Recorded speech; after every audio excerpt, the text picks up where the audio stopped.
Mga kaibigan, marami ang bumibili ng halaan at niluluto ito bilang simpleng ulam. Ngayon, ibabahagi ko sa inyo ang isa pang paraan ng pagluluto nito. Maglagay ng isang kutsarang asin at mantika sa halaan. Ibabad ito ng 1 oras. Ang hakbang na ito ay makakatulong para mailabas ng mga halaan ang buhangin sa kanilang katawan. Painitin ang kawali, ilagay ang mga halaan. Magdagdag ng 1 kutsarang cooking wine para matanggal ang lansa at maging malasa. Takpan at hayaang maluto hanggang sa bumuka ang mga shell. Sa ganitong paraan ng pagluluto, ang mga halaan ay mananatiling sariwa. Ang orihinal na sabaw ng pinaglutuan ng halaan ay mas mainam itabi para sa susunod na gamit.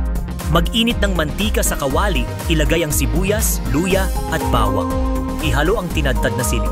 Ilagay ang orihinal na sabaw ng pinaglutuan ng halaan. Magdagdag ng asin, chicken essence, 1 kutsarang asukal at kaunting toyo.